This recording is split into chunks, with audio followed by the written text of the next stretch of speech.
Hello, hello, hello, hello, hello, hello, hello, hello, hello. Hello, everybody who is watching this stream. This is the one more up thing, Sun and Base Social. Starting slightly late because of the biggest technical gremlins I think I've come across during this experience so far. I'm joined by a multitude of amazing guests who are all coming up today. We're going to start with someone very, very special. We're going to start with Echo Brown. How are you, man? Oh, hold on. Let me. Mike's There off. we go. We good? We good? We good? Ah, nice. We are very good. How are you? I'm doing very well. Enjoying myself. Trying to recover from the late nights. Yeah. Yeah, glad to be here, man. Thanks for having me. Brilliant. Right, I think what I'd like to do, because of the technical difficulties, we will roll over a little bit. It's still going to be a 2-hour stream, I believe, because there's so many guests. I'd like you to play a piece of music so we can calibrate, we can get into the groove, because it's just been 20 minutes of technical stress. So in an unorthodox fashion, I'd like you to start with a piece of music. So it could be an exclusive, could be something from the new EP that you just dropped. Yeah. Whatever you would like to play, and then we will start our chat. Sure, Let's ease ourselves in with some Echo Brown. Absolutely. Okay, so I'll put up the fader here. There we go. And I'll tell you what, we'll even have a little jingle as well. Why the hell not? Being this everything. and it's not for the want of trying. This isn't even a kind of done too much partying thing. There hasn't been enough. There's been a lot of partying, but there hasn't been any drinking or anything. So we'll have a jingle and we'll have a bit of Echo Brown. Is that coming through? Let's see here. Click that in. Make sure we're at the right media. Here's You're the in jingle. tune with the One More Thing Sun and Base Social. Keep it locked. Yeah. It's loading. It's loading, and we're going to keep it locked. And we have, stick around, because we've got Ali Cat, we have got LSB, we've got a live audience over there who I'm going to wave to. Hello there. Awesome. And this is Echo Brown. What tune is this? Yeah, so this is this tune's called Crisp Dollar Thrill. It's off of my EP that just Brilliant. dropped. Yes. It's nice. It's a really nice summer vibe. I think I had a lot of fun putting this one together. So yeah, I think it's one of the good ones. Crisp on the Dollar I think. Thrill. Yeah, Brilliant. yeah. Cool. Let's just have this play.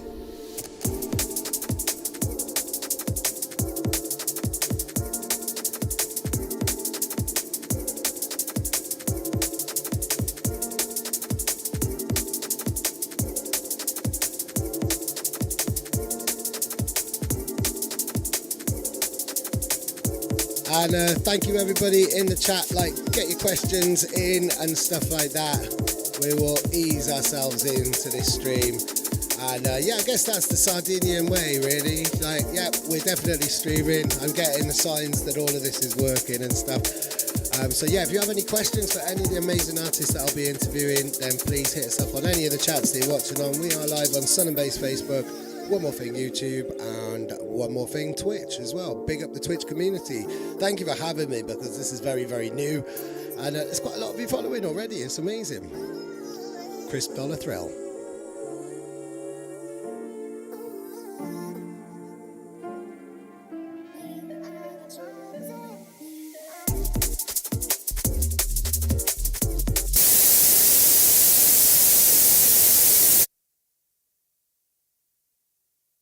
What the hell was that? Like, this is just Gremlins. Is that CDJ? CDJ's fine.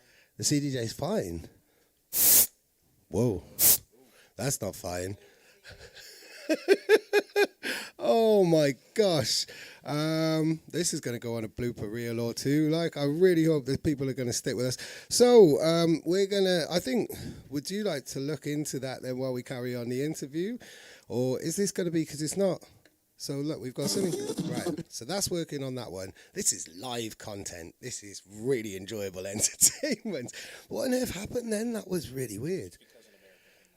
Oh, it's Because an American came on the show. It's because I'm from the States.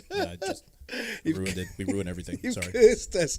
Americans haven't ruined anything at all there. Let's try another tune. Just try skip the track, like, and let's just see if that is. Oh no, that's a signal thing, isn't it? Oh no, there we go. So we got the volume and try another tune. Wow, this is what happens when you do a live stream. Right. Okay. Literally just gremlins for the sake of gremlins. So, right, we've got Gooder there in the chat. Who we got there? We've got Skibbity, Big Up Dave and Echo. Can't wait to see Echo Brown at ADE this October. There we go. So, we've got people paying attention. We've got fans in the house. There we are. So, I mean, we'll turn down the tunes now and let's get to some hardcore chat. And I tell you what I'm going to do in the spirit of everything that's happened. When was the last time, I mean, you've just seen me turn inside out with stress just then and be like, oh my God. When was the last time that happened in your life? Ooh, I don't know. I played a couple of shows recently where on the back of the CDJ 2000s, the Ethernet for the links came loose. I guess like the actual port just wasn't working. And so I loaded up my first tune and none of my tracks were loading up at all. Oh, what? Yeah, and so I tried to troubleshoot it because you're supposed to, you're supposed to turn it offline, just basically pull out the Ethernet cable so the link is unplugged, plug it, basic stuff.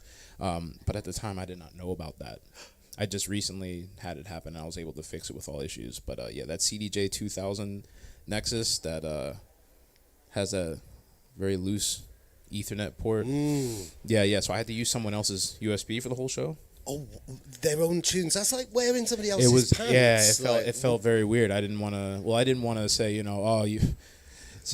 tunes aren't there. I guess I'm going home. Like, no. So I was just, I asked the DJ right before me. I was like, hey man, let me just get your. I gotta salvage this somehow. So. Yeah, wow. Hey, I still rocked it. What was their metadata like? Because I mean, if you look on my USB, like, so especially with the dubs, like, just the titles that they've got and stuff like that, like, it's nonsense. You wouldn't be able to read it or understand it. I know it's a bit like the scrolls that you get on vinyl. How did you know what the tracks were? Did you just go for familiar things, or did you just like randomly do like a lucky dip type situation?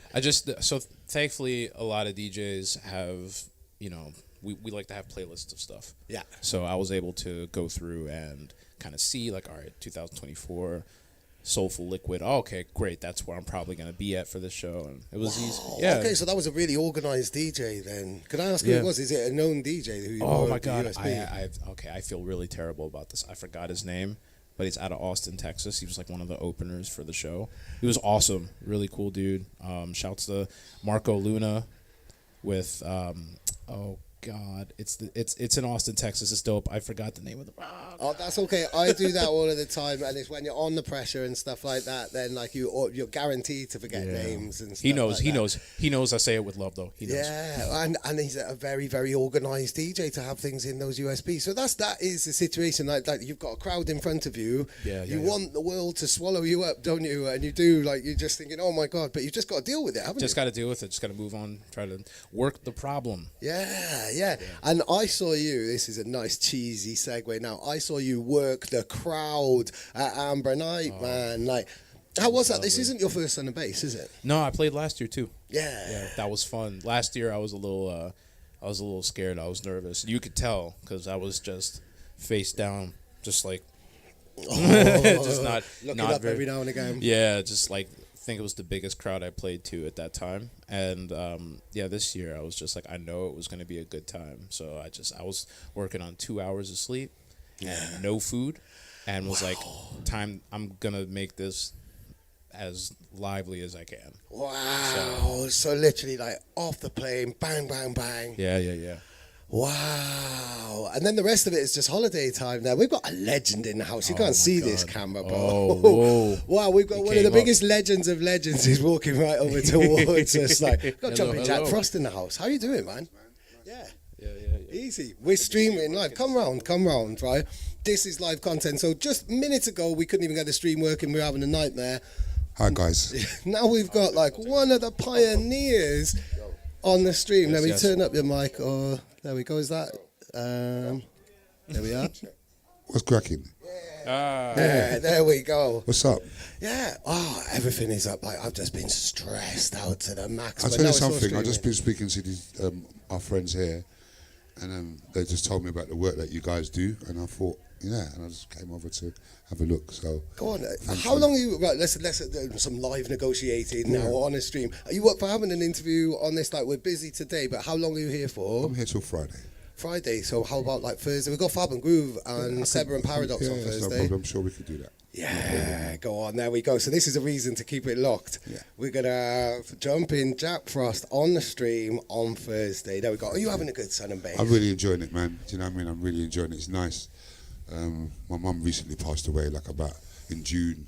Oh, man. So it's a good time for me to come here and just relax and get some headspace and appreciate all the beauty of life. Yeah, and the beauty of people and community, Exactly. especially last night for Randall. Beautiful. Like the hugs. Do you know the just thing about it? levels. It's crazy because Goldie called me on the day it happened, and it was actually like my mum's funeral was on the Monday, and then on the Wednesday I got the call. So it was quite a difficult week. Do you know what I'm saying? It was quite a difficult week.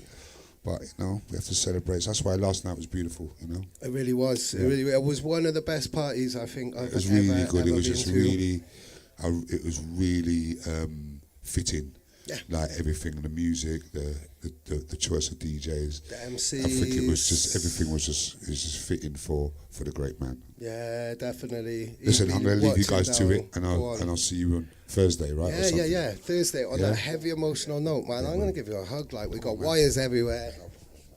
Wicked. Listen, everyone, God bless you. Enjoy, and I'll see you guys on Thursday, right? Wicked. Wow, go on. Thank you very much. Jumping Jack Frost in the house. Wow, this is live content, and that's like for all of the little errors and stuff that were going on there, to get a guest like that coming on. Wow, Yeah, man. Shouts to the legend. Yeah, wow.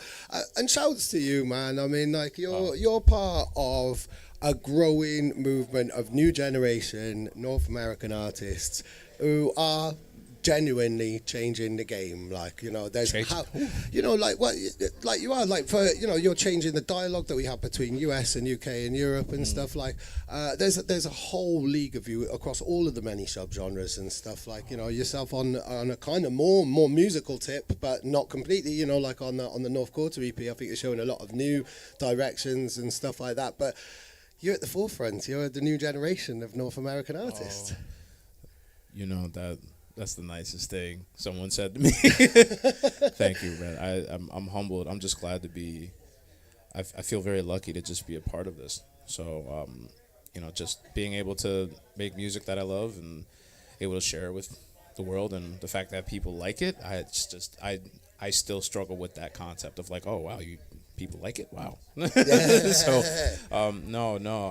You know, there are a lot of really wonderful artists coming out of North America right now, and the best thing about it is that we used to kind of have just one particular sound, and then the sounds were really just spread out.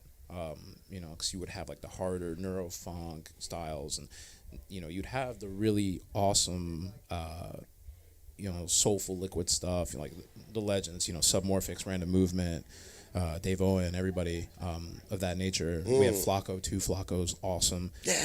And Consistent. He's been there on this for a long time, hasn't he? Yeah. And then, you know, for a while it was kind of just split up, but there was still mutual respect. Now I feel like a lot of the styles are really starting to collaborate more, and we're all starting to kind of understand that, like, we have to really join forces if we're going to put ourselves, I wouldn't say in a competitive stance, but just where we can at least be actively part of the conversation internationally, and domestically as well. Domestically as well, I think too. Yeah. It's there's quite a big landmass, and I think this is something that I can't remember. His name is Lee, and it's Iris. Oh my word! Quadrant and Iris. Oh yeah, my god! No. So there we go. I've forgotten the name there. So we're 1 for 1 there. But it's something that Lee Quadrant always says. It's like if somebody says, "How's the scene in the US?" It's like that's like asking somebody in London how the scene is in Belgrade. You know, like or how the scene is in Berlin or something like that. It's such a sprawling landmass that you have these kind of isolated pockets, which I also think is a huge benefit because it can create this kind of culture and community, and it's what's made the scene so tight for those long-standing drum and bass lovers in America. They've always existed. Yeah. Because they feel so isolated, it makes it all the more important and special and drives them. Absolutely. And the fact that there are so many different styles of other types of music in the U.S. Like you know, you have like West Coast hip hop and that entire culture and lifestyle, and the music's reflective of that. Same way with East Coast, and you can hear that reflected in pretty much any producer that's making electronic music, drum and bass in particular. So, yeah, like for example, Greg Submorphix spent a lot of his time in San Francisco and California, and you can hear that in his music. It sounds very West Coast, and it's a style. And the moment that comes on the system, you know that's Submorphix. And then with me being on the East Coast, I have a lot more like New York hip hop inspirations and stuff like that. So there's a good reflection of that. But at the end of the day, you know, we're always just trying to continuously explore, yeah, and just connect, but also kind of give homage to, you know, you guys, where it all started, man. But at the same time, so I think it's Audio Scribe said to me, another US talent. Oh, Audio Scribe's great. Yeah, awesome. and he said something to me in an interview a few years ago, and this is what really makes me excited about North American drum and bass over any other territory, really. And perhaps they're like Asia as well, or anywhere that isn't the UK, is that we were brought up with this, and now the new generation, people of your age, people even younger, teenagers, they would have been subjected to drum and bass on you know, in the UK on TV adverts, daytime radio, all of the time. So that is fed into the video games. Video games for sure. That's kind of how I started listening to drum and bass. Need for Speed Most Wanted, the original 05, because it was half of the Dungeon Master's guide that was on there. So it was just all Diesel Boy and like old school break and breakbeat chaos, and oh god, it was so good. Yeah, so and that's good. your only, but you've got all the other influences as well. Exactly, So we're kind of more in a feedback loop of generations in the UK, whereas there's much more coming in. I think games have been the huge kind of, that's just kicked down the doors. A lot of people might know drum and bass. In fact, I think Audio Scribe said this in the interview as well, that he only knew drum and bass through games and didn't know that it was played in a club and DJed for a few years, you know? Yeah. As you hear that music, you don't know the other context, whereas earlier generations would have come through it wanting to be a DJ and wanting to follow that path. But that makes the music more exciting. That means that people making it aren't following the same arrangement that DJs might like. And that, you know, kind of opens up all types of variations then, doesn't it? Yeah, it's the best part of kind of exploring the genre too, because I guess when I was growing up with it, I didn't really have, like, there weren't any shows around. Everything was just pure self-exploration, trying to figure, like, okay, I know that I like this. I know that I like this fast music. I don't know what it is. Oh, jungle. Okay, cool. Oh, drum and bass. Okay, that's even better. And it's just going through. And then you find out other people like it, and that it's being played in clubs, and that it's not just something that you're, you know, racing at 100 miles per hour in a video game too, is like insane. So, and then, so once you're part of it, like you just... you're part of that for life, I feel like. Yeah. And everyone in the States that's a drum and bass head is the same way. You know, it's like such a small group of hardcore fans. Like American D&B heads are like some of the most intense drum and bass fans that you'll meet. They will travel 6-7 hours in a car or in a bus or in a train to a state that is on a completely opposite side of the country, which is pretty big. Yeah, it's huge. To go for one night to see a show. I've done it. Plenty of other people in the States have done it. It's almost like a rite of passage, you know? Like if you're not doing a show, or if you're, you know, like for example, you know, I live in North Carolina. We're pretty much far removed from everything. Asheville is a wonderful place for drum and bass. Really good crews there. Charlotte's good. And they do get some shows, but a lot of us in North Carolina, you know, really big tour stops will happen in D.C. That's a 5-hour drive away, depending on where you are. We'll make that drive without any argument. Go on, salute. I'm going to give you a little fist bump there, because I do those type of drives quite regularly in the UK. I did a 5-hour drive just to see Malinky's. Well, just. Oh, that's nice. an awful word, but Malinky's. Malinky. He did a festival, his first ever festival. Yeah. So drove all the way across the UK. But that was a trek, and it felt like a trek. But that's just like a little cruise then, just driving to a rave for you guys. And that's the sense of scale, really, isn't it? Yeah, that, and it's reflective in the scene as well, of just because everything is so spread out. I think to the average person in the States, it probably feels like drum and bass isn't big, or it doesn't really have a foothold. But it does. If you took all of us from across the country, put them in one room, We pack it out. Yeah, it would. I think it does mislead a lot of people when they have their first tours, because they see that their stats, their streaming figures from North America will show they'll be in large amounts, so they think this is going to be a great tour, but then they're still playing to very small capacity venues because those streams are from millions of people across a very large landmass. So it can be kind of misleading in that way. Take me to your first rave, the very first time then that you actually heard drum and bass in situation, in the context and everything. Oh man, let's see. Definitely Wilmington, North Carolina, circa 2016. It was I didn't really go to shows until I was like kind of in my early 20s, but I had been producing since high school, so it was like, I didn't have a crew. I didn't really run with anyone, so it was I kind of just started exploring on myself. Yeah, it was good. I will say it was like one of those like free weekly event things in a town that really wasn't that into drum and bass. There were tons of like really, really big fans across the state, but I guess on that particular night it just wasn't there. It was like a local showcase, and I met like one of my best friends there that I still talk to these days, like my roommate, and it's like it was a good experience. It felt good, very dedicated, and then everything I went to after that just felt at home. You just feel you walk in the club and you're just like, here, this is it. I'm good now.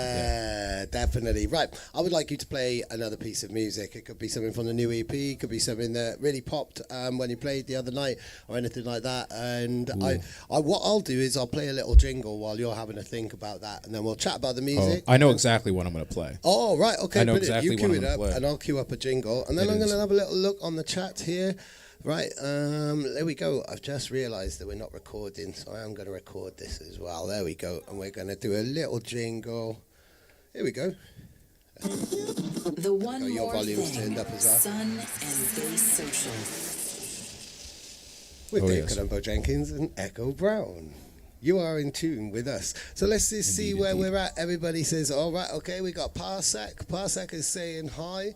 Lots of people big up Good at each and every time, and big up a special Tater as well. So lots of people watching. Have we got the tunes on there? You ready to go? It's loading. It's loading. It might be because the heat. Oh, it could well be because of the heat. Like yesterday it was wind and bass. Today is just Scorchio, meltdown and bass. Like we are incredibly hot. And we will be going beyond the 2 o'clock if you're watching in the UK, 3 o'clock if you're watching in Europe. Mark, because we started a little late, if you just joined us on the chat. Do you want to come over on this deck? I might have to. Because this is in the shade a little bit more. Thank you very much. I'll go ahead and come over here. There we go. I tell you what I'll do. Oh, no, I won't turn that off, or otherwise you won't be able to go on the link. We'll just... Yeah.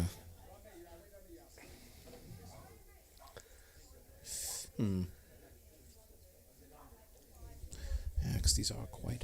They really are quite hot, aren't they? The track didn't load up yet either, No, it's saying no USB. Yeah, gotta cycle it. Yeah. You're gonna have to power cycle it. Okay. Yeah, you might have to kind of keep this off for just... Oh, well, there it is. All right, cool. I'm gonna try to play it. Let's see. I should have the history. Let's go here. And yeah, if it's going on like that, might need to... Right. Yeah, that direct sun is like you can touch it and it's like, ooh. Yeah. Okay. Well, there we go. This is live content. So So can we turn that off then and on? Yeah, power cycle it and just kind of leave it off for a second and then run everything over here. But that's your USB. For reference, I was going to put on Highlander by Caliber because that's my favorite summer vibe aside from Mystic Sunset by Markey. So that's like, it's like literally the complete spectrum. Mystic Sunset during the day, it's like perfect, just in the sun, having a good time. And then Highlander at night. Like, I know Caliber is playing tonight, so I'm hoping he plays that because I'm going to, just go into a bass-related coma. So it's going to be so fun. Bailey had a really funny story about Caliber yesterday, and he played some unreleased Caliber as well. They were supposed to do like a kind of multi-genre thing and everything. Shouts to Czar. He just pulled up on a bike like a gangster. Rolling in.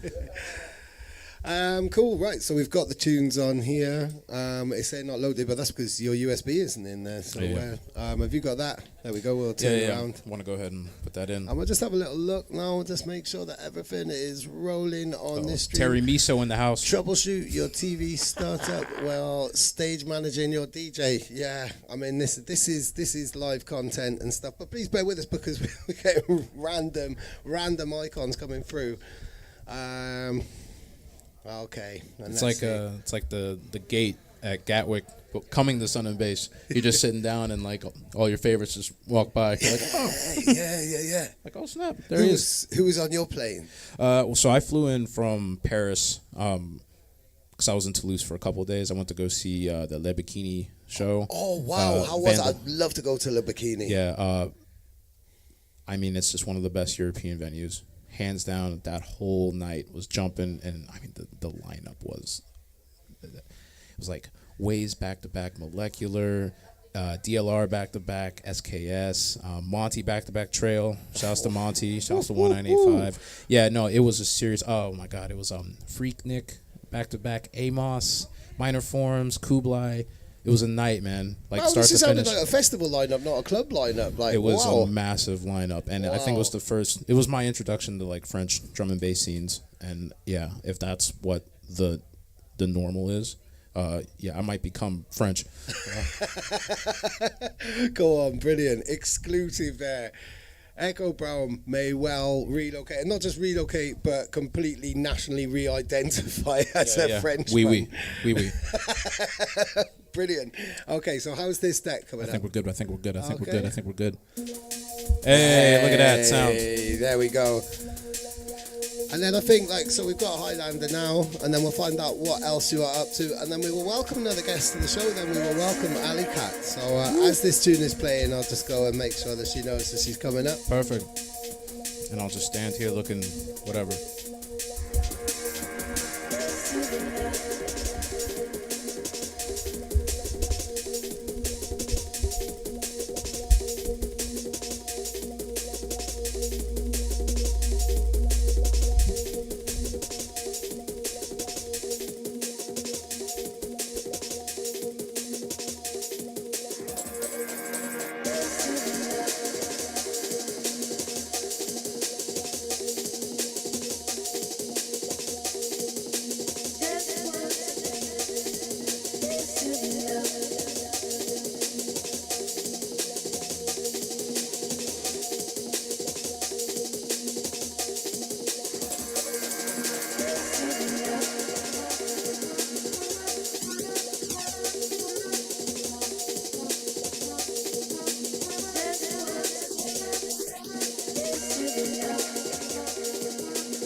Okay, there we go.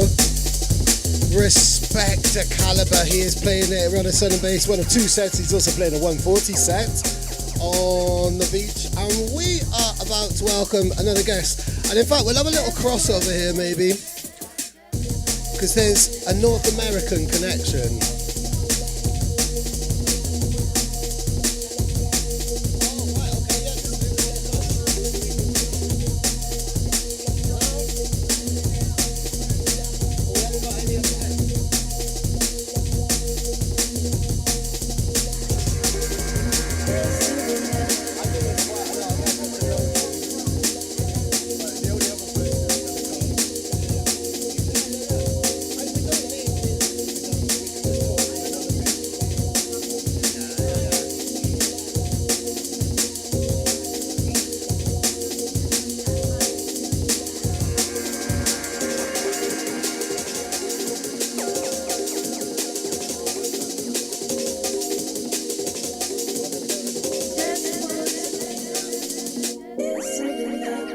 Respect to Caliber, respect to everybody who is live on the stream, and we're about to welcome another guest. And in fact, right, let's just, you can both have a microphone, because we can chat about, there's a really nice kind of crossover here, a nice little segue, where we, like, North American drum and bass, and obviously we've got Ali Cat in the house. We've got Ali Cat in the house, please. Clap it up, clap it up, clap it up.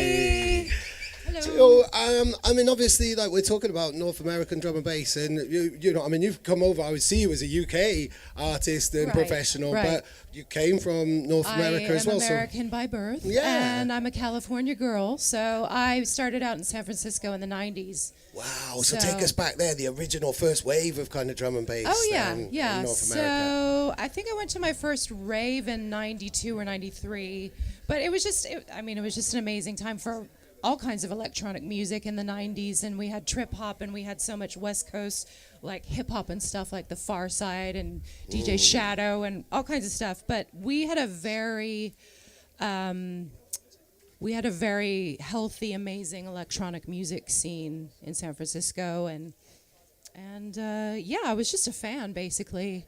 And then I started buying records pretty obsessively in 1997. And then I started building my collection, and I kind of was like, maybe I could actually do something with this. But I was very shy or scared or whatever, so I kind of learned to mix on the sly.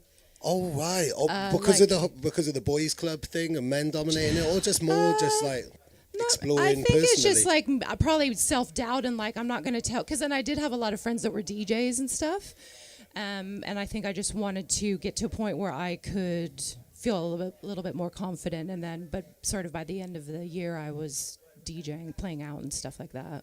That was in '97, and but no, we had an amazing scene, and there's the Funkatech crew, you know, UFO and those lot, and we had huge love to UFO. We had Eclectic, the event Eclectic, which like all the UK folks wanted to go and play at Eclectic, so that was. But we had so many events. We had the top. We had one-off stuff. Anyway, what are your early memories of like touring artists who would kind of come over from the UK? Because it was a bucket list tour to come over to America and stuff for anybody. And then people would come over and they would do those kind of 2-week tours and stuff like that. And that was the opening of like drum and bass kind of from the UK coming over really. And when you tour and you put up by these kind of like local crews, they become family members really, don't they? In that type of way. So when a UK artist comes over, they don't just come over for one night. They'll stay for a little while and do a studio session and have a kind of an after party. Can you remember any of those DJs who would come over first, like that first wave? I don't know. I wouldn't have had that sort of connection with UK artists. Not that early on. Not at that point. I was just a fan. But I was saying to somebody the other day that Ed Rush and Optical came and they played at the Justice League. That was when Wormhole came out. And I just loved to stare. I was a staring kind of gal, so I was just staring at them like totally mesmerized. And it's really hilarious to me now because I work with Ed Rush and Optical, and they're on our agency ESP, and so I talk to them all the time. And sometimes I'm still like, oh my God, you're those guys from or like from No U-Turn and Metalheads and Prototype, and that's you guys. And I work with you now, or like listening to, and I got an AWOL CD after work one day, and basically I think it was GQ and Mickey Finn, and then obviously like 27 years later or whatever, I worked with GQ for years or whatever, and it's kind of like, I wonder if that was some sort of weird manifestation kind of thing. But I mean, and then but in terms of like people from the UK that would come over, I wasn't a promoter, or I would do like little events, but I wasn't hosting anybody to sort of have a relationship. And then when I met Chemistry and Storm, then they were the first people that I had met, and then they came to San Francisco, and then they called me and were like, "Hi, Alley Cat, we put you on the guest list for tonight." And I was like, "Oh my God, Chemistry and Storm just called me." Cool. They were sort of, because I had gone to Europe, and then I met some people and played some gigs with some people, and then that sort of started. But then I was sort of ended up in London by the end of that year, so. Wow, right, and that was the turning point then. So we're being filmed now by Colby's filming us and taking a photo. My That's bad. cool. Sorry. No, that's brilliant. Like, that was the turning point that brought you over to the UK then. I think because basically at the time I was getting gigs in America. This was in 90, so I started in 97, so 98. And then, do you remember? Well, you worked for Drum and Bass Arena, but remember the D&B Arena email? This was like before forums and everything. Well, I think Breakbeat Science had the forum, and then D&B Arena had this email thing. I don't know if you were on there then, or if anyone knows what I'm talking about. No, I remember the forum was my first kind of interaction. Yeah, with, so it was pre-forum. It was bass. very primitive, and there was a U.S. drum and bass one, so it was like an email thread kind of thing. Really old school. And my now husband, this guy Mark Bauer, he was in there, and he was basically doing events in Germany, and we started chatting on there, and then just as work colleagues, and then I basically got a tour in Germany, and he's like, maybe I could get you like a support gig with Chemistry and Storm, and I'll try and build a few gigs around that.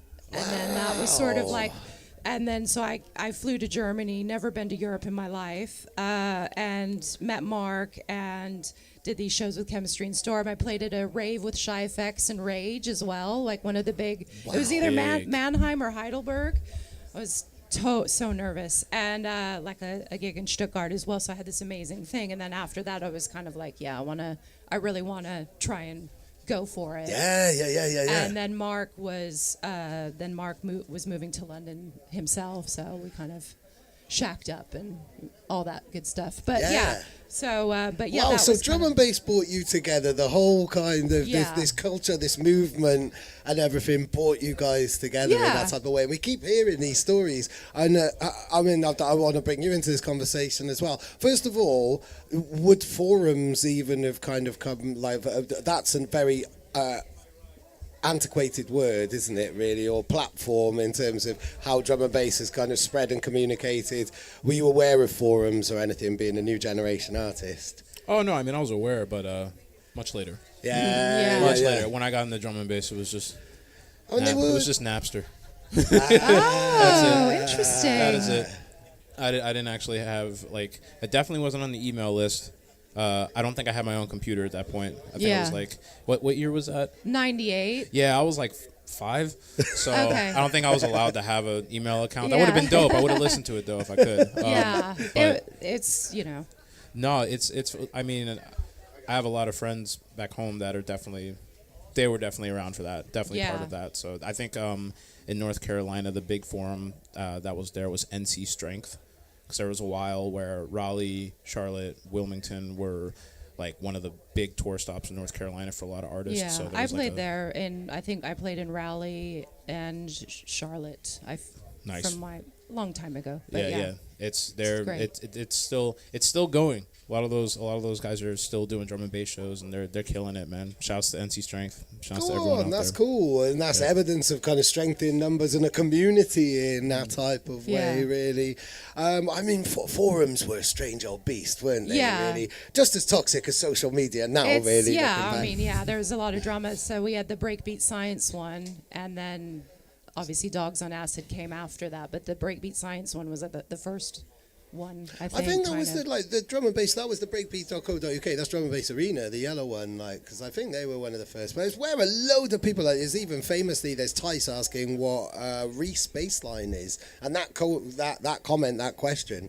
Is still there, like that's still on the forums. You can still find their Noisia asking what a Reese bass is and stuff. I think Fascinating. I think it was the drum and bass arena one. But I mean, forums were just as bad though, and the internet has brought us together. Drum and bass has brought us together. What is really exciting you from all of your perspectives as an artist, as a DJ, as an agent, as a human being? What is really exciting you about where we are at musically right now? Me personally, or the scene, or Yeah, well, both Wow, really. okay. But what's just really exciting you, especially musically? me, I've just had like this sort of major trajectory in the last sort of year and a half in terms of my production, and I've had music out. I've got this remix that's coming out. It's pretty much right now. And so for me, because I've had releases out, like my first release was in the year 2000. And so actually was made with like Cubase and hardware and whatnot with somebody else. But yeah, I never kind of, it was a little bit sporadic, let's say. So for me to be more of a producer now is really feeding me. I still love to DJ; it's still my favorite. But like I love producing now, and I never thought I would be in a headspace or like it would click in as much as it has. And I've got an album coming out very soon. Congrats! So, and it's what's been it coming out on? My label's called Kokeshi, and we're kind of but I haven't been as active with releasing as much the last few years. But it's going to be on my own label because even if somebody was interested, it's like my baby, so I have to have control of that. If it sells nothing, fine, but at least it's my thing, and it's I'm yours. doing it. So a brave endeavor, but it's like a really like. It's got to feel good. Definitely a lot of pride in that. Not a lot of people do that. No. So congratulations. That's I was awesome. talking to somebody, and he was like, and just a couple guys, and like stressing out, and they're like, Alicia, if it was easy, everybody would do it. So Exactly. basically, like it's fine to have these feelings and these doubts, and like we do too. But I think also like with the guys, sometimes. Maybe being a woman, I just think they all know what the hell they're doing, and they've got it on lock, and they don't necessarily. They're just kind of fumbling their way too sometimes. We all are. Yeah. 90% of us don't know what we're doing. We just Except for had a this guy. couple of He knows lucky what he's doing. accidents. He knows what he's Yes. doing. He's just loaded up a USB He's with music of this yours. guy is such a good guy. So he just went to get some of my tunes and put them on a USB for me because LSB with the USB, and we will be speaking yes. we'll be speaking to LSB in a short while as well. So we're going to listen to some of your material. I'm sorry, but I'm really bad with memos and what have you.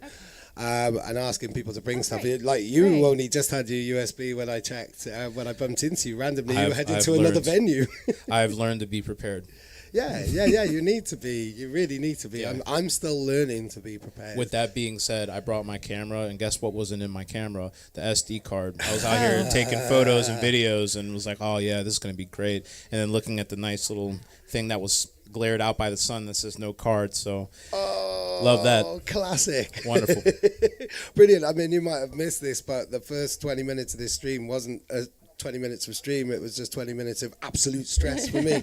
So there we go. I mean, I'm going to say thank you to you, and I'll focus on Alley Cat, and then we're going to move it on. But Echo Brown, everybody, please give a round of applause for Echo Brown.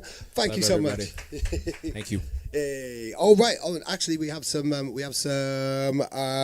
incentives. We have some gifts from our sponsors. So I'd like to give you a T-shirt and a hat as well. If you just come over here, and we're going to play some music while this happens as well. So right. Brilliant. What is this? This is so I had an EP that came out about a year ago on Armory Recordings. So this is called Big Bad Dark City. Oh, That's the name of nice. the EP as well. Yes. So yeah. Awesome. Hello, sir. How you doing?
Big Bad Dark City.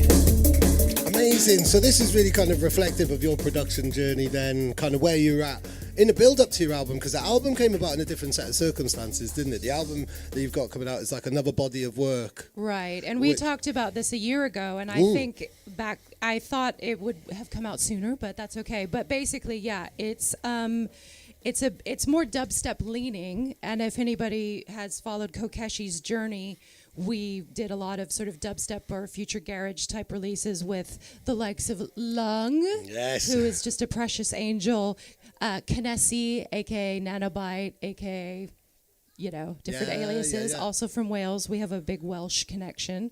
And Irrelevant and a bunch of guys. So anyway, some of the tunes I started like 15 years ago, basically. Wow. So I had a release that came out on Offshore, which was a drum and bass track with Vaccine on the other side. And then that kind of kick-started more like a bug to produce. And I had this vision of doing all these dubstep tunes. And anyway, life got complicated. But at some point a couple years ago, I started rebuilding older tunes. But in the meantime, when all this other stuff happened, I basically wrote a bunch of new stuff. So I've got like a 17-track album, which is, there's one jungle tune on there that's 160. But it's basically more sort of experimental dubstep leaning, I guess, would be the kind of. I've heard that you've sent me a teaser and it sounds amazing, and I'm glad that you said about Kokeshi, because that was a very, very influential label during that kind of dubstep and that crossover kind of time around the early 2010s, late 2000s and stuff. And like you say, like with all that kind of really unclassifiable stuff, which we've been hearing quite a lot of. We had Flora on yesterday and she was playing some amazing music and stuff of that kind of nature, which, like Sun and Bass, I think everybody just associates drum and bass with this festival, but it's not. It's a very broad church, isn't it? We're hear all types of music here while we're here in Sardinia. And Sun and Bass were very supportive, and I remember when Kokeshi sort of came out, and this was a long time ago, so people don't know that the outside at Ambra Night was not like, there wasn't a big rig in this whole thing. It was like there was the bar that lit up and then the decks were on the bar. Wow. So I would they gave me the chance to kind of like curate a little thing, and it was like me, DRS hosting, Caliber did a 140 set. Oh, cool. And it was literally us on the bar. There was no stage or anything. It was really fun. I think there may be a little bit on YouTube, but I'm not sure. And then I think the next year they gave there was a little bit more of a stage, again way smaller than what it's like now, and I brought out Cryptic Minds, and I think DJ Mad was here, and it became like, so we did like a Kokeshi thing, and then also we did a Kokeshi versus Samurai thing when Pressure kind of relocated to Europe and all that stuff as well. So yeah, like they were very supportive of like my journey of like I kind of want to explore other BPMs and stuff, and which was really nice of Stefano and Martina to give me a platform to do that. Yeah, definitely, and push that kind of just open up the boundaries really as much as possible musically, and obviously there's a kind of dual relationship because you know them as an agent as well, and have worked with them as an agent as well as a DJ, haven't you? Your history with Sun and Bass and Stefano and Martina go way back. We go back really far, and Stefano used to do events. If I'm getting this wrong, Martina, let me know. But Stefano was a promoter in Germany, and Mark from ESP and Stefano worked together. I can't remember who Stefano booked, but like they did collaborate on some bookings. And then, Sun and Bass, I feel like we were either involved or people from sort of our camp came the first year, but it was smaller and there was some other people involved. But like A-Sides, probably at the time, maybe, and Bailey. And Bailey was definitely there. Yeah. So. Oh well, she said that Stefano fell in love with Mark, and they have this great collaborative relationship. And then so we knew Stefano from before this even existed, right. And people would start coming out quite in the very first year, or So it's a really interesting one because like agents can get a battering quite often by me. And agents, they can be under criticism, but at an event like this, it's very different. Artists want to play here. It's not like a big commercial event, so there's a sensitivity, isn't there, as an agent? I think in terms of some agents will want to get the best for their artists financially, but in a situation like this, when artists are coming over for a whole week, it's a different relationship. I'm trying to get to the kind of nitty gritty of being an agent when you're dealing with a situation like this. It's basically these type of situations aren't about money, are they? Really, and that's no, you can't kind of do your normal thing. This is not that kind of thing, and a lot of the people that come, we've been coming for pretty much decades now since the start of and their it was teeny tiny at the very beginning. There was no budget, and it was just a lot smaller. So, but because we've kind of all grown up together, like obviously we have a special relationship with them, and we know, and I know how hard they work, and I know how hard it is to put on a festival, be it like a boutique one like this one or a big one, because I work in the industry. So like, but you see how many moving cogs there are, and just how much. It's just a lot. So I appreciate them so much because I know how hard they work. But yeah, it's not. This isn't like some big commercial thing where, like Rampage or something, where you're like doing some sort of big. It's just, this is a different very different thing, and you're getting the whole like drum and bass community over to a tiny island like off the coast of Italy and stuff. But I mean, let's turn this into something for the viewers now online, on Twitch, on Facebook, on YouTube now, who they're DJs, they've got to a point and they think they need an agent. Right. When do you need an agent? Let's just turn this into some advice, some hardcore advice. Happy to do that. I think it's sort of like a catch-22. You need an agent to help you, but at the same time, you also have to have some demand, right? So there has to be something going on. Like, say, for example, do you have a radio show? Are you putting tunes out? Do you have a brand? Branding is a big thing nowadays. So I would say, like, you have to create your own demand first through your own channel. Build your own brand if you can. Like, say, for example, Rupture. Yeah. We book Rupture and Mantra and Double O and a lot of those lot, and we're able to help elevate their brand and bring it outside of London and stuff. But they spent years and years and years building up their own thing, and Again, decades. And we can't take any credit for that. That's all Mantra and Double O and their crew, like building that up, grassroots kind of thing. And then there was a point where they could maybe use an agent to help build on that, and do you know what I mean? So yeah. But I think so I don't want to be discouraging to anybody, but no, that's but I it. just sort of like that's to the reality, manage expectations that through whatever you're doing, if you are a producer and you're building up either your own label, because we can do stuff so easily now as like independent labels, you could build that up, you could sign music to a bigger brand that maybe does events, or you could start doing your own parties.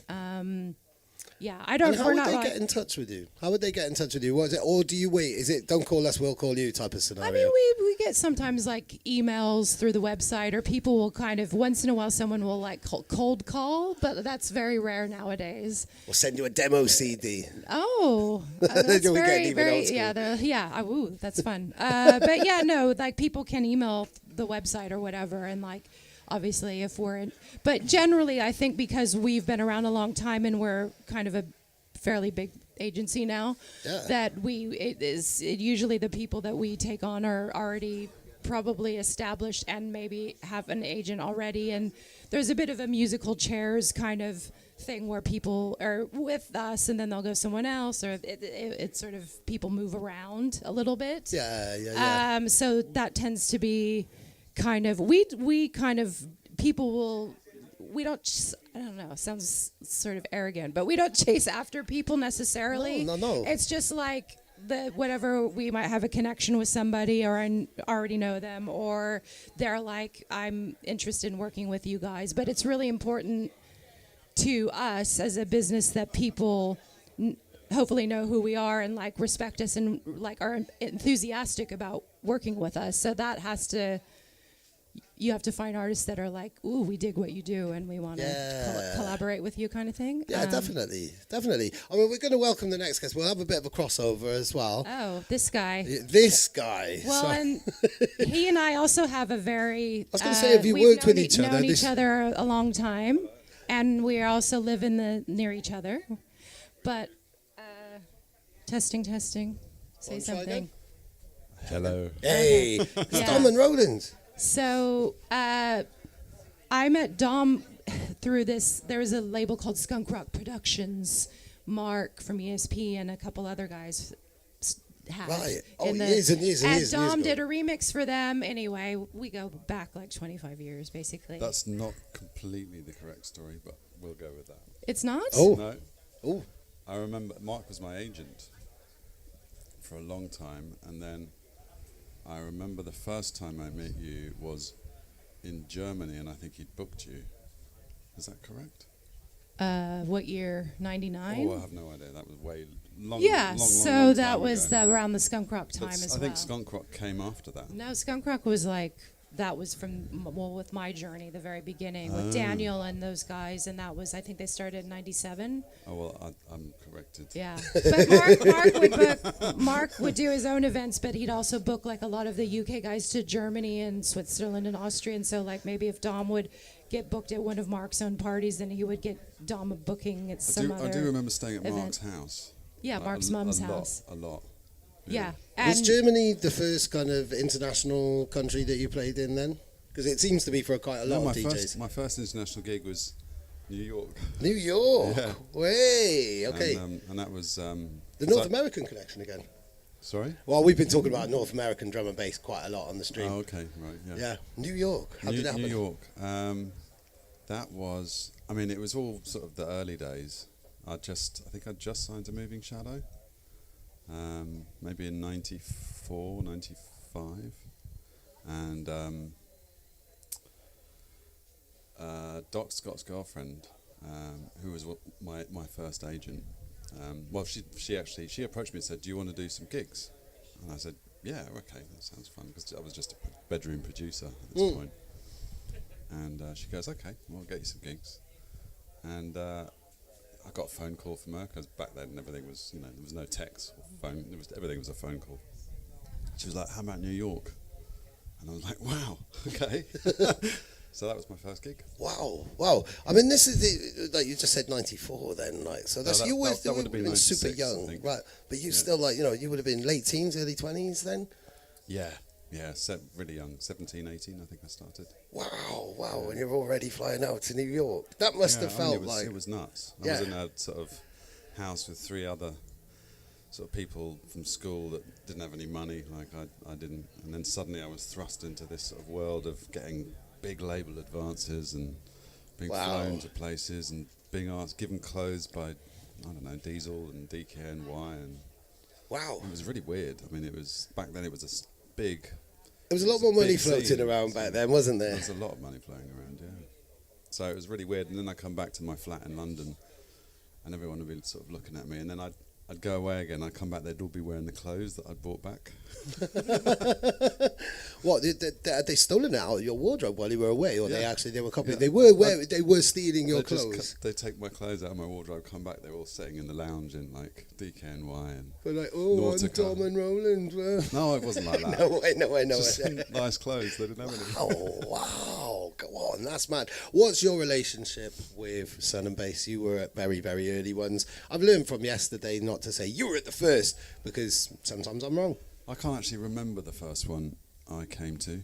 I asked Martina about it the other day, and she can't remember either. So, but I think it was maybe the third or fourth. But I've been coming every year since. Do you have any memories of Dom at Sun and Bass and seeing him or anything like that, or any particular sets or lineups that some of your artists might have been on or anything like that?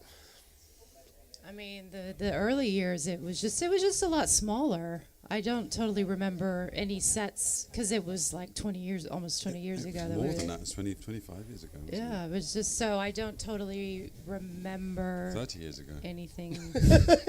It's 20 years of Sun and Bass. Yeah. So, but yeah, I Oh, just I'm here, right? I thought you were talking about.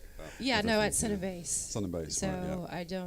I don't totally remember my own sets, let alone No. any yeah. So It's very hard when there are years and you go to the same place. They kind Yeah. of merge into one, really, don't they? I think I can think of something actually. I remember because and Amber Night, the inside used to look different than Yeah, how it it looks did. now. So it's quite modern looking, but it was just quite kind of this white cement domey kind of room. But I think when the sort of like autonomic-y time came and D-Bridge started dropping some, because that sound just seemed to come out of nowhere, and it was like, okay, what is this? And Doc Scott also kind of was, so that it was sort of like people were just like, what is this? Because it was just all of a sudden like I don't know if they intentionally did that or it was just the timing of like, we're here and we're gonna play this kind of stuff. It was like, ooh, what's this now? But like Marcus and Caliber and I mean everybody, like it's just the musical standard here. it's This whole insane, time isn't it? has just been really cool, and I think it's a cool antidote to some of, and I do work with commercial events too, with more commercial artists, but like what they're doing here is just like a counterbalance to that kind of stuff, and you get the quality of music that we have here. If I don't know if Dom agrees with me. Can I say something controversial? Yeah, Can I swear? yeah. Fuck the corporations. Fuck the corporations. Yes. Oh, well, 100%. And I mean, that's what kind of One More Thing stands for in that type of way. Like, I want to represent the underrepresented and hold the benchmark high. And I think there's this conversation that we have had at Sun and Bass before, is that, and I have with most artists, is that at points you get quite jaded with the music, and then you come here, and it's like a rejuvenation. That's and amazing, and yeah. remember, like you're just like, this is why I like this music. This Yeah. is why You've got I like it. You've got a varied plethora of artists here that span everything, and it's just not possible. It seems in today's environment because corporations have got involved, and you get all these sort of agreements where you can't. If you want this certain artist, then you have to book only artists from that roster, Or exclusivity in a certain area. Then it makes it not about the music, and it makes it about money. And unfortunately, this place is not being touched by that, which is amazing. Yeah. I think it's How do you cool. feel about that as an agent? With the whole exclusivity thing, so you can't, let's say, like Dom and Roland's got a gig in London, so nobody else can book him around London for 6 months either side and stuff like that. Those type of deals. I don't think ESP put those type of deals in place, really. It depends on who the artist is, and it depends on the promoter. Like if it's some bigger event and they're and also what they pay, I guess, because but yeah, those things do happen. And and I think also since COVID, there's it's just not we're starting. We have to rebuild in general, and also the. It would be nice if we rebuilt in a more musical way, though. Yes, and I think I want to start doing my own events because like I want to be the change I would like to see, and also I'd like to play in London or wherever. But yeah, so I think, but yes, with the bigger brands, let's say, or they do expect if we're paying a premium that you can't play for anyone else. Yeah, it depends. It's not so different. much even that, Dave. It's when a festival wants to put on an event, it's really down to the festivals, not the agents, I'd say, because they go along with some of the agents that say, well, you can't have this DJ unless you have these people and you don't book off another agency, and that then means that the festival doesn't get the artists that they want. Yeah, and that's what really a variety, really. Yeah, exactly. And then a festival should be able to say, I want so and so, so and so, and so and so, and if that can't happen, then it's messed up. I agree with Dom on that. I don't like that, and we're not like that, and I just stifles diversity, stifles the kind of the wide menu that you really want from a festival, and what is the appeal of a festival, really. And as we know, the world now is geared around, what you can see and ego and the whole. Well, I'm seeing things from another side. And this year I've been involved with quite a few very young events, Gem Fest, Neroheads Festival. Malinky just put on his first festival, and these are very, very small little outdoor events. They're being labelled as festivals, but they're by young crews, families. This is the start, like what we've been talking about Sun and Bass 20 years ago. This is where these seeds are sown. Yeah. And I'm seeing a lot of new people who are just taking it into their own hands and starting to do their own thing. Ben from Neuroheads, he's a really cool dude, and the fact that he's actually showcasing neuro type music in Britain is because and he's putting on the older acts as well, like the audios, like the earlier generation acts, the virus guys, so and I appreciate that he's really trying to build something up and like showcasing that side of the music as well, because like a lot of more of the commercial events, they wouldn't necessarily book like the neuro guys. Sometimes they do. But a lot of it. Yeah. So I appreciate anybody who's like independent and trying to do their own thing and trying to build something. It's great when people do that. And Overshadow's been doing that as well. Overshadow, one of the labels that I'm with, they've been doing that as well and trying to start little events off, and they're very anti-corporate. So and, it's about the culture, and I think there is an ownership as well from the fans as well. And I always hate it when somebody looks at a line and like, never heard of them, or like they don't go and support the smaller events. Like as fans, we have a responsibility. And if no one goes to these little events, then they don't get supported, so they don't carry on. So I think if you really like something, not enough people, well, I don't say not enough people, there should be more people going out and actively supporting people, and not just going out because they're hoping to get a set or something like that, but going out and dancing and creating a vibe. And, it's all in the people's hands. If you want it, then you can start something small, and it does grow. We're proof because we're standing in it right now. And I don't mean a pizza oven, I think it'd be interesting to see some sort of data, and I wish I had this, just in terms of like younger audiences and why they would maybe go to like a big festival but wouldn't necessarily go to like a club or something, and if they'd want to be out maybe after COVID and everything, they want to be outside, I don't know, or it's just the whole package of like going to a festival versus like going to like something in London, or I don't know if you guys have any insight or like opinion about that, but I just don't. I wish I knew more about what younger people's sort of buying habits are. And stuff. Everyone wants to know what. I mean, it's all about data. We all want to know what's going on. But I think ultimately it's a perspective thing, isn't it? Definitely, Yeah. definitely. Speaking of data, I want to see if the stream is okay. Would you like to play a tune? And we'll say Yeah. big up to Ali Cat, and then we will focus. We'll have some hardcore Dom and Roland time, and then we're going to have LSB, who's standing over there as well. As we continue, I'd like to thank everybody who is stuck with us on the stream and is getting involved in the comments and stuff. Ali Cat, we're going to give you a T-shirt from our sponsors as well for this show. Thank you. I'm just making sure that the stream is running fine. Everybody's here. Yeah, big up everybody, and big up Brainrave Matt, big up Gooder. Yeah, we're bigging up the wow. I don't know which microphone that is. I'm sorry. Yeah, big up everybody in the chat, and thank you for everybody who's watching and stayed with us on this very hot and sticky Sun and Bass day. What are we listening to? Oh.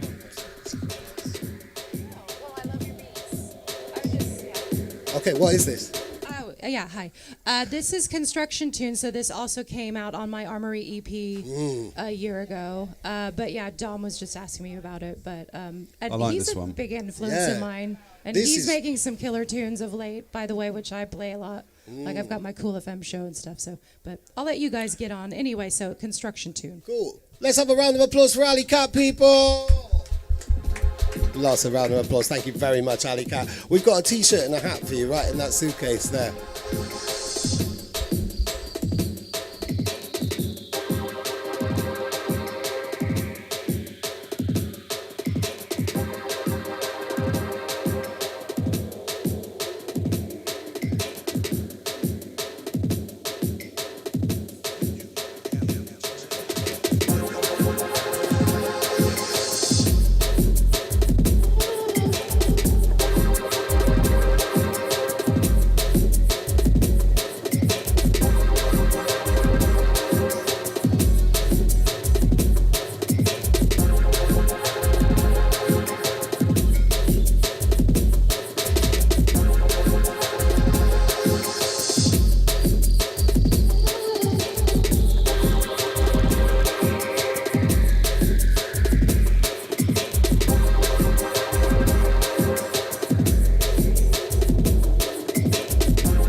So Dom is just coming back now. We'll fade this down. There you go. Thank you. So I associate Sun and Bass with you for some reason. I've only been here, this is the second year. But this is where I see a natural Dom and Roland in his element. If I was David Attenborough, now we see the Dom and Roland do love it on here. the beach, relaxing or eating a massive ravioli.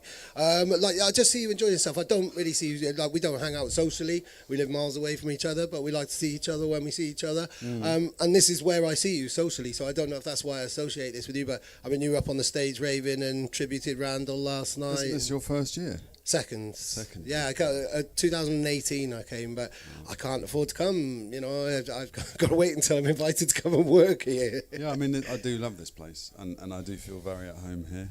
The beach is my spot. Everything revolves around me being on a lounger, just chatting with people, and yeah. Can you relax easily?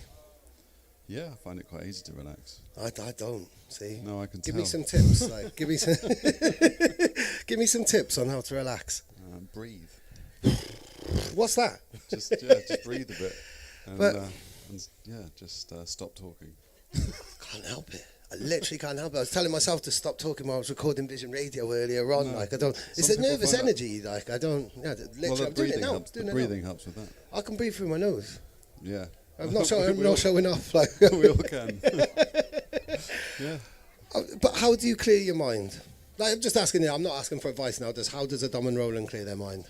Well, I had a little moment in the club yesterday. I think I'd drunk too much, had too much sun, and I thought, oh, I'm feeling a bit wobbly. And I just sat on one of the benches at the back of the club, and I closed my eyes, and I just took some deep breaths.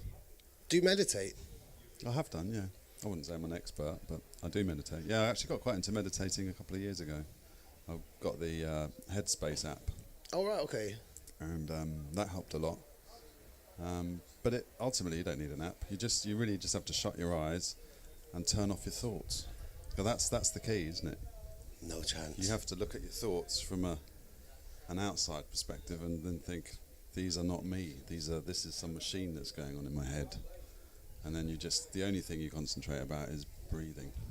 A lot of people have said that, and I understand that, but just the turning the thoughts off. Concept, the simplified idea of meditation. Imagine if that did work. For the first time in my life, that worked now, and I just went brain dead in this interview and just this live streaming, and I just left you here. I've got a lot to say. Go on then. I don't want the thoughts to stop. Most of the thoughts are amazing thoughts, and I think a lot about your music. Tell me what you're up to right now, probably on Overshadow, but also you've taken your own. You release a lot of your own stuff. Yeah. You're very empowered by the current tools that artists have to self-release, aren't you? Yeah, I mean, I'm lucky and I've been in the scene a long time, and I've met a lot of great people that make sort of studio software. So I've sort of got my little niche of people I work with in the studio software business. I sort of started on that tip 20 years ago, and I was a beta tester for Logic. When it was actually their own German company, eMagic, before they sold to Apple. And then it moved to Apple, and then I got kicked out when they went all in-house. But from that, it gave me a sort of bug, and I thought, well, this is cool. I get to help design some of these tools that I love to make the music that I want. That's brilliant. What a fascinating insight. And so now, I think I've sort of narrowed it down to basically working with this guy called Stephen Slate, who is from America, who I've known now for 20 years. And my really good friend Dave, who runs a company called DMG Audio, and he's an amazing coder.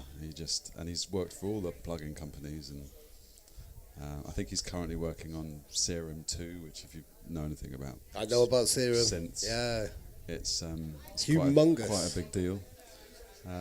So you're tapped into the future in that way, and not only that, but you actually get to give feedback and say, I get quite heavily involved